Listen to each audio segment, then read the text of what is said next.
Jerome tuh energetik banget. Dia kalau tidur tuh bisa kayak cuma 3-4 jam doang. No hope for life gitu loh.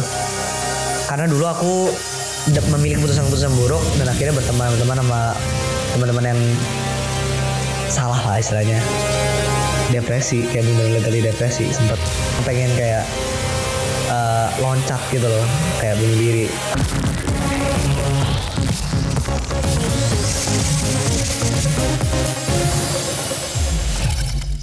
Welcome to UNS. Ujian Nasional Superior. Dan hari ini kita lagi ada di sekolah mana? Halo semuanya. Nama aku Lukas Will. Aku sekarang content creator dan juga penyanyi. Dia tergabung di salah satu manajemen sama Jerome Polim loh. Minasang, konnichiwa.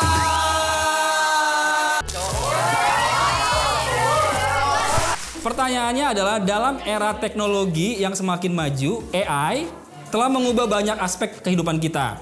Apa saja tool berbasis AI yang sering kamu gunakan dalam tugas sehari-hari atau yang lagi tren juga di Google yang orang pakai pengganti Google sekarang?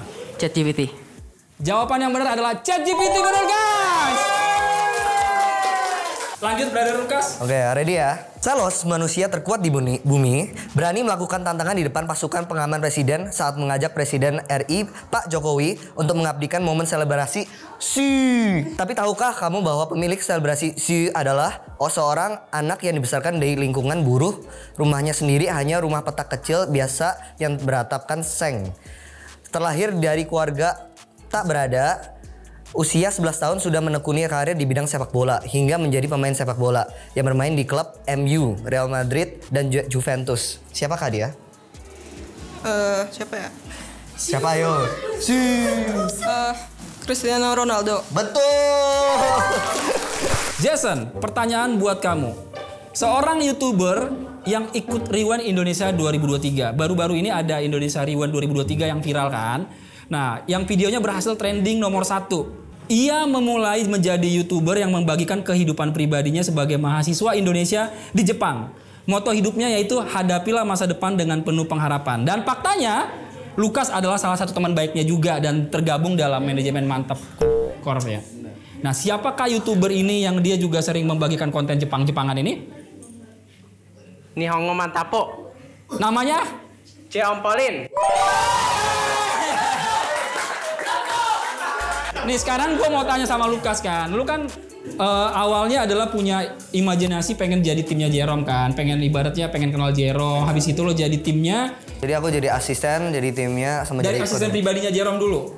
Enggak, aku dari content creator dulu. Content creator dulu? Jadi collab. Yap. Terus ditawarin untuk jadi asisten slash kayak mentinya gitu. Oke. Nah pertanyaannya adalah apa yang nggak diketahui orang nih tentang ya ibaratnya bagaimana sih Jerome itu berjuang, bagaimana sih pribadinya lu lihat Jerome Polim? Jerome tuh murah, kasih senyum, energetik banget. Energetik banget. Apakah dia seorang pekerja keras sampai mencapai mimpi-mimpinya atau kayak gimana? Sangat. Dia kalau tidur tuh bisa kayak cuma 3-4 jam doang. Wow. Berarti pekerja keras banget, makanya ibaratnya apapun mimpinya bisa diwujudkan kalau kita bekerja keras ya? Benar, jadi dia kalau misalnya udah selesai konten, jam 12 malam misalnya gitu, dia bakal lanjut belajar lagi ngerjain PR sampai jam 3, jam 4. Kan aku tidurnya di living room. Iya. Terus jadi kalau aku tidur, aku bangun lagi tuh masih lihat Kak Jerome masih belajar. Makanya guys, kalau mau berprestasi, kalau mau meraih mimpi itu ya kita harus bekerja keras melebihi orang lain ya. Nggak bisa jadi biasa-biasa, kalau jadi biasa-biasa lo akan jadi standar gitu ya. Begitu, wow. Standing applause buat Jerome Polim. Menurut ahli di American Psychological Association, salah satu pemilik sifat ini biasanya cenderung menarik diri, pendiam, tenang, suka menyendiri, dan tidak tergesa-gesa atau berhati-hati. Selain itu juga lebih suka bekerja secara mandiri. Sayangnya, sifatnya atau karakter inilah yang seringkali menimbulkan berbagai masalah. Disebut apakah hal ini? A. Egois. B. Introvert. C. Dominan. Jawabannya? Jawabannya apa? Introvert. Sebutin hal apa yang buat kamu cemas, takut, khawatir. Nilainya jelek. Nilainya jelek. Kalau kamu apa? Khawatir cemasnya dulu? Waktu SMA. SMA atau mau kuliah ke Jepang lah waktu itu? Tapi kalau kuliah nilai harus bagus, terus harus berkembang terus. Di Jepang sempat rasa takut gitu nggak kuliah? Oh sering sih. Seringnya apa? Kayak takut nggak bisa ngejar. Soalnya kan pakai bahasa Jepang. Jadi kayak susah banget gitu. Jadi harus ngejar terus, belajar sambil kerja part time. Sekalian juga ngerjain PR, kayak gitu-gitu. Pusing juga ya? Lumayan. Kerja part time terus habis itu bahasa Jepang lagi ya? Iya bahasa Jepang, semuanya harus kayak dikontrol semua jadi satu gitu. Oke, kita mau nanya dong nih, ini tim cewek sama tim cowok ya. Biasanya masalah-masalah anak-anak seusia kalian itu apa sih biasanya? Teman-teman nih, Iya. teman-teman udah pasti masalah percintaan sih banyak kan. Ini nih, kasnya ada nih. Ini relate banget ini. Relate. Ada yang tapi PHP-in gitu atau cowok yang PHP-in cewek? dua-duanya ada sekarang. Nggak cuma cowok aja yang PHP, kadang tuh cewek juga PHP. Sami mawon lah, sami mawon sekarang. Oke. Biasanya apalagi geng-geng cowok itu curhat apalagi? Geng-geng cowok lebih ke masa depan sih. Berarti rata-rata masa depan ya, jurusan, kuliah, tadi kamu bilang juga percintaan ya. Bagi kita mau ngajak kalian juga nih yang lagi nonton program kita, kalau kalian punya masalah, entah itu masalah dari keluarga, masalah persekolahan atau tadi masa depan. Jadi kalau kalian mau curhat bisa hubungi nomor-nomor di bawah ini. Gantungkanlah cita-citamu setinggi langit, bermimpilah setinggi langit. Jika engkau jatuh, engkau akan jatuh di antara bintang-bintang. Seorang orator yang pidatonya yang selalu berapi-api, dia adalah bapak proklamator dan ada stadion terbesar di Indonesia yang saat ini. Siapakah dia? Oke, Soekarno. Lama lengkapnya? Insinyur Soekarno. Jawabannya betul? Jawabannya betul guys! Para ilmuwan mengungkapkan Jakarta masuk ke dalam kota yang paling risiko tenggelam pada 2030 bersama dengan 6 kota pesisir lainnya. Greenpeace menyebutkan sebanyak 1,8 juta orang di Jakarta berpotensi terkena dampak kenaikan permukaan laut dan banjir pesisir. Pertanyaannya, pengikisan tanah oleh air laut disebut A. Erosi, B. Evakuasi, C. Abrasi. Erosi. Cowok mau jawab apa? A, B, C? Langsung aja kita berbeda jawabannya. Oke, Kita jawabannya apa? Abrasi ya. Menang adalah tim cowok. Tesla memperkenalkan robot Humanion Optimus Gen 2 lebih cerdas. Salah satu fitur unggulan adalah penginderaan sentuhan di semua jari, memastikan interaksi yang lebih halus dan responsif dalam video yang diunggah di platform X-nya, Tesla memamerkan kemampuan Optimus Gen 2 itu dengan dua robot menari secara sinergis. Dan ketika saat mereka melakoni catwalk di depan barisan Cybertruck. Pertanyaannya buat kalian adalah, siapa pendiri Tesla? Elon Musk. Gimana? Jawabannya benar? Jawabannya bener sih. Elon Musk, betul guys! Berdasarkan data State of Mobile 2024, Indonesia merupakan negara dengan penggunaan telepon seluler tertinggi di dunia, yaitu sekitar 6 jam per hari. Akibatnya kalau kita banyak gunain handphone, kualitas tidur kita jadi buruk, menjadi gejala umum dari tingginya tingkat kecemasan. Nah, pertanyaannya adalah disebut apakah suatu kondisi di mana seseorang akan merasakan sensasi getaran smartphone seakan-akan terdapat notifikasi yang masuk ke smartphone, namun pada kenyataannya smartphone sama sekali tidak terdapat notifikasi atau nggak aktif. Ada pilihan gandanya. A. Phantom Vibration Syndrome. B. Fill Syndrome Area. C. Panic Area Syndrome. Jawabannya? Boleh diskusi dulu. Boleh diskusi, silakan. Phantom Vibration Syndrome. Betul guys jawabannya. Oke, jangan kemana-mana guys. Kamu biasanya menggunakan handphone sehari-hari berapa jam? Berapa jam? Bisa lebih dari 5 jam. Berarti benar ya penelitian 6 jam. 5 jam 6 jam. 5 jam 6 jam. Ngapain aja biasanya? Ngapainnya biasanya kadang dipakai buat main game biasa. Main game. Kadang buat ke telepon, kadang buat belajar juga. Karena kan sekarang kan udah media digital ya semuanya. Terus kalau mau bayar-bayar apa-apa juga sekarang udah digital semua. Jadi HP sekarang lebih kepake sih. Tadi kan perwakilan cowok ditanya, kalau geng cewek itu biasanya pakai handphone sering Curhat sih. curhat ya?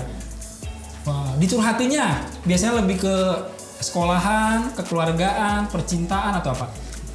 Sekolahan sama kekeluargaan gitu. Kita mau ngajak kalian juga nih yang lagi nonton program kita, kalau kalian punya masalah, entah itu masalah dari keluarga, masalah persekolahan atau tadi masa depan. Jadi kalau kalian mau curhat bisa hubungi nomor-nomor di bawah ini.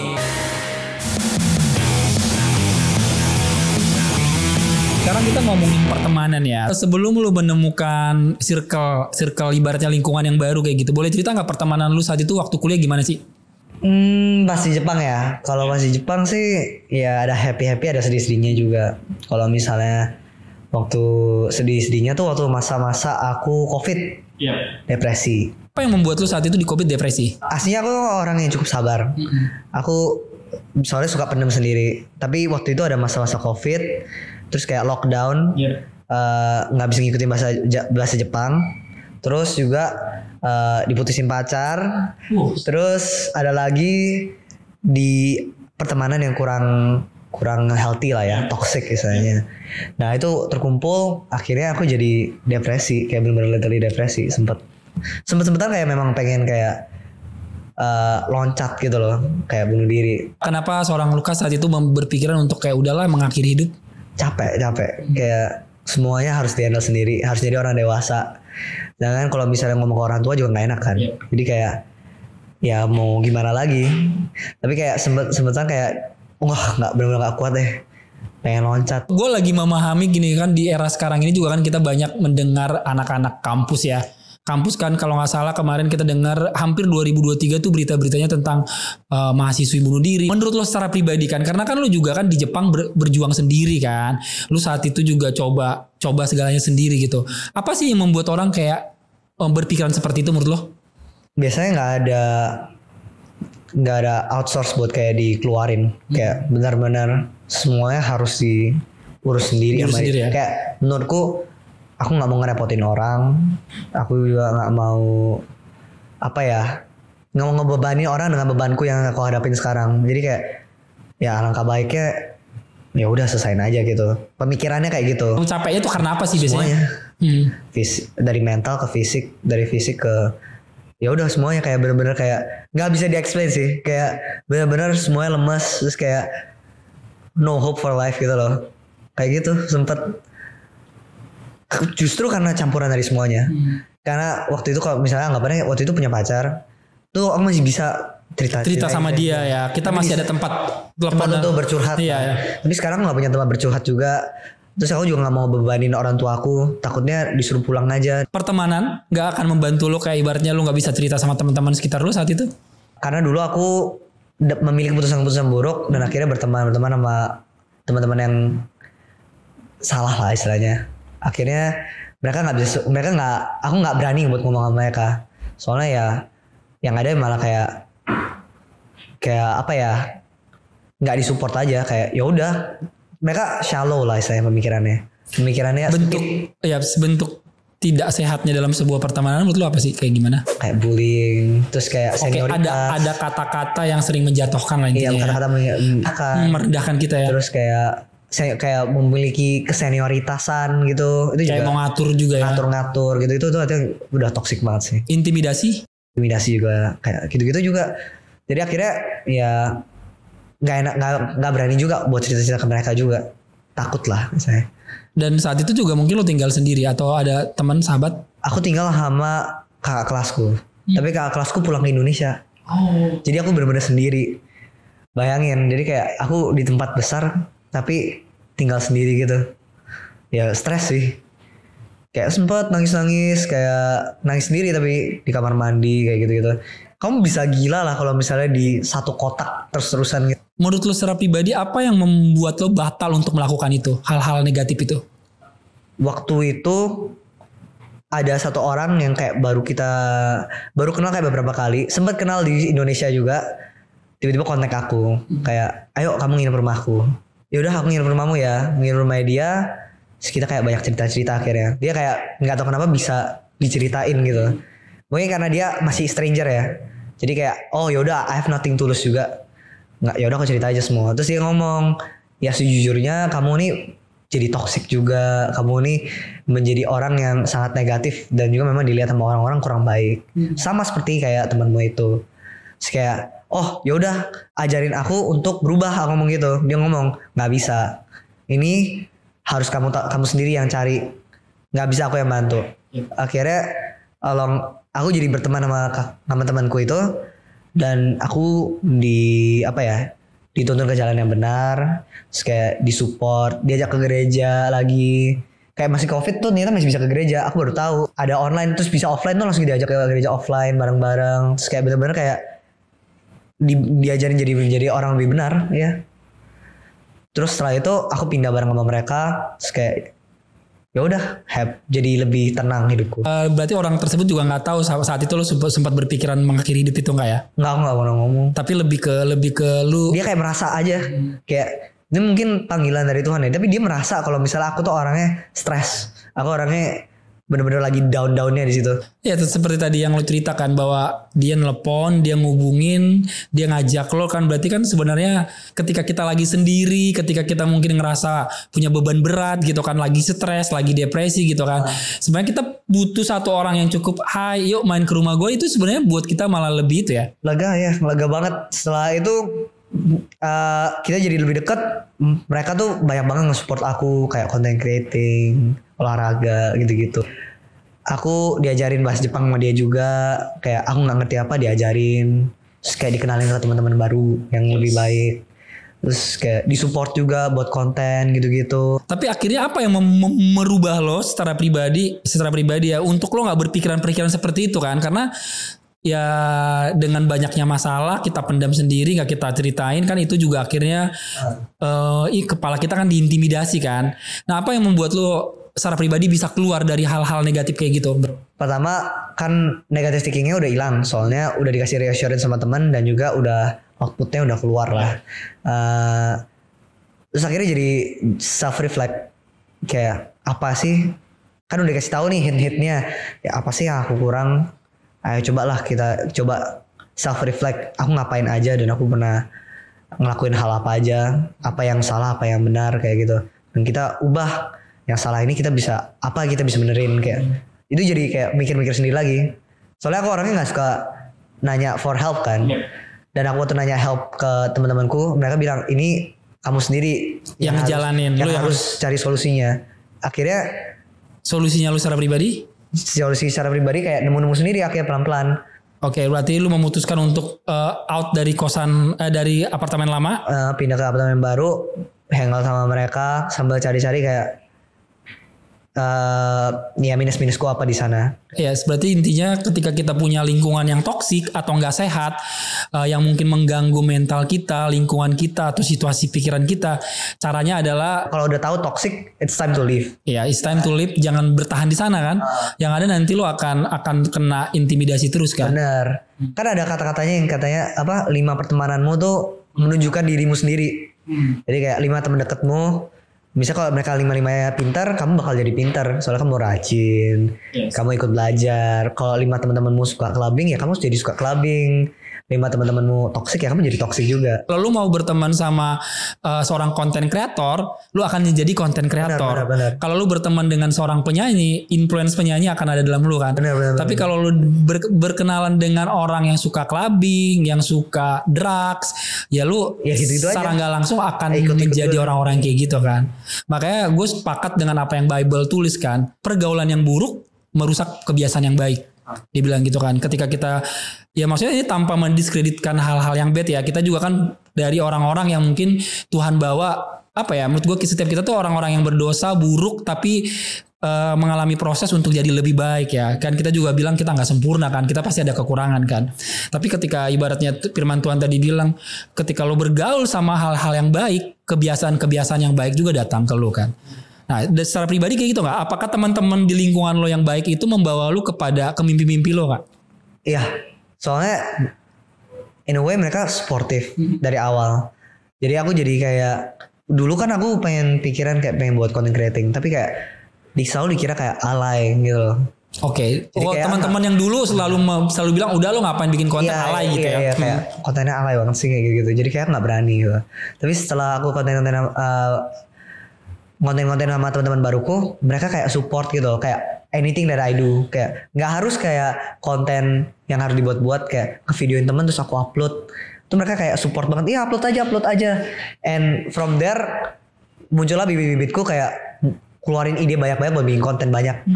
Terus kalau musik ya waktu itu hangoutnya lagi sama teman-teman musik, akhirnya buatlah musik. Everything's a mess. I'm so obsessed with the way you dress, so damn impressed. Berarti kan intinya ketika lo punya mimpi apapun, ketika lo punya lingkungan yang baik, itulah yang membawa lo kepada mimpi-mimpi lo menjadi content creator hingga jadi penyanyi ya. Hai semuanya, aku Lukas Will. Sama seperti kalian yang pernah merasakan overthinking, cemas, dan khawatir akan masa depan, sedang dalam keadaan sakit dan juga tidak baik. Aku juga mau ajak kamu nih untuk punya support system yang mau ada buat kalian. Kalau ada masalah, jangan dipendam saja guys. Kamu bisa langsung hubungi nomor-nomor yang tertera di bawah ini, karena kami mau jadi sahabat yang selalu ada buat kamu ya. Tebak tokoh siapakah tokoh dalam kitab suci? Seorang yang berani melawan arus dan membela kebenaran, meskipun harus menghadapi ancaman dan bahaya. Salah satunya kisah ketika ia dalam di gua singa. Daniel. Betul. Sebagai anak muda lu belajar apa dari Daniel? Oke, sebagai anak muda aku belajar untuk berani lawan arus dari arus dunia. Kita berani berontak terhadap standar dunia. Walaupun di masa itu tuh kan ada raja yang kayak Bikin aturan lah ya. Iya, bikin aturan yang menjebak dia. Tapi dia berani untuk berontak terhadap standar dunia karena ketaatannya kepada Tuhan. Jadi kita belajar sebagai anak muda, walaupun dunia ini yang sekuler tuh udah makin turun banget moralnya, apalagi kekristenan dan lain sebagainya, kita berani untuk berontak dan tetap stand firm for God. Kasihilah sesamamu manusia seperti dirimu sendiri. Kasih yang terbesar adalah kasih seorang yang memberi nyawanya untuk sahabat-sahabatnya. Pertanyaannya buat kalian berdua, siapa yang lebih cepat ya? Apa saja bentuk kasih yang kamu pernah tahu berdasarkan kitab suci? Jadi kasih itu sebutin. Itu sabar, kasih itu murah hati, kasih itu Masih banyak. iya, kasih itu apa lagi? Tidak sombong, kasih karunia, SMA kasih karunia. Iya. Sebutkan mujizat-mujizat yang kamu ketahui dalam kitab suci. Siapa yang duluan? Oh, cowok duluan. Weh, tunggu ya. Berarti kalau sebutkan minimal harus 2 atau 3 ya. Oke, sebutkan. Orang buta disembuhkan sama Tuhan mengubah air yang biasa menjadi anggur. Satu lagi kita perlu. Satu lagi. Iya. Satu lagi ya pas ada orang meninggal dibangkitkan. Jadi Tuhan itu mengubahkan air menjadi anggur pada saat pesta perkawinan di Kana. Yang kedua itu Tuhan Yesus bisa membangkitkan orang. Udah bel aja ini.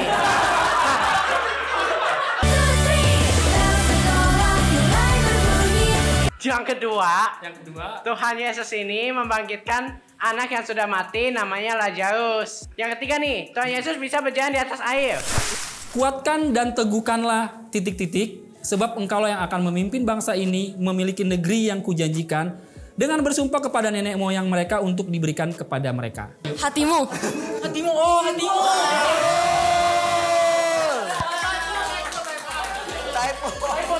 Brother Lukas, jawaban yang benar adalah Hatimu. Siapakah tokoh dalam Alkitab yang rela berkorban untuk orang lain, bahkan nyawanya sendiri? Ia datang ke dunia menyelamatkan umat manusia dari dosa. siapa? Cewek? Tuhan Yesus. Betul. Oke, berarti benar ya? Benar. Oke, ini kita tanya ke kalian nih. Secara pribadi, pribadi Yesus bagi kalian masing-masing boleh dideskripsiin dok dari kamu. Yesus buat kamu itu apa sih? Menurut saya Tuhan Yesus itu baik, udah jelas ya.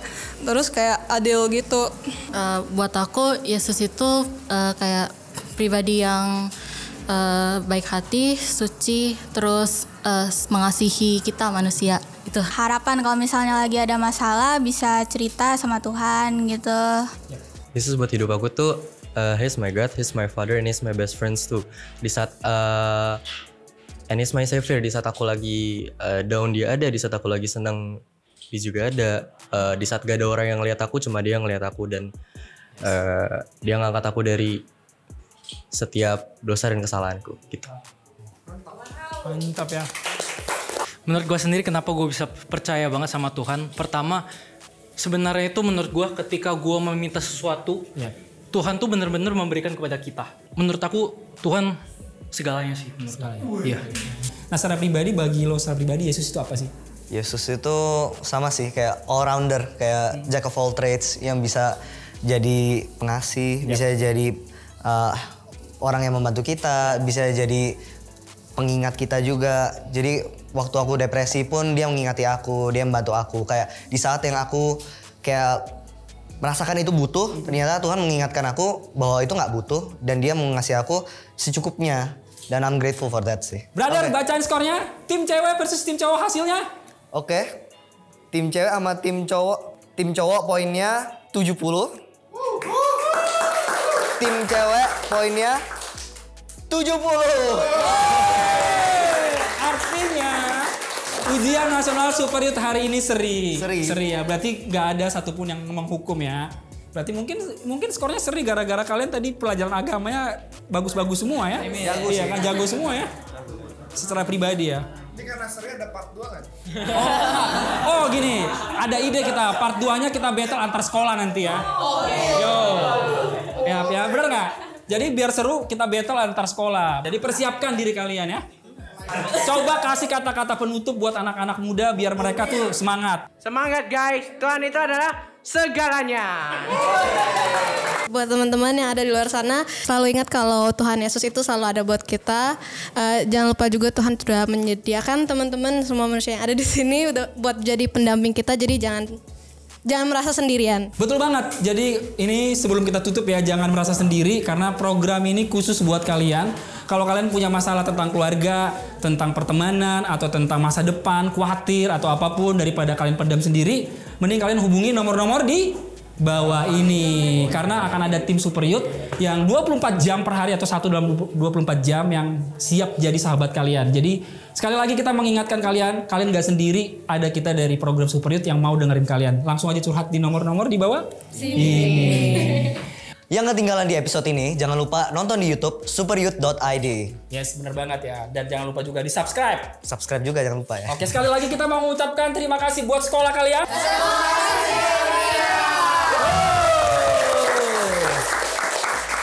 Gue sama Lukas pamit. Kita mau bilang apa? God bless you.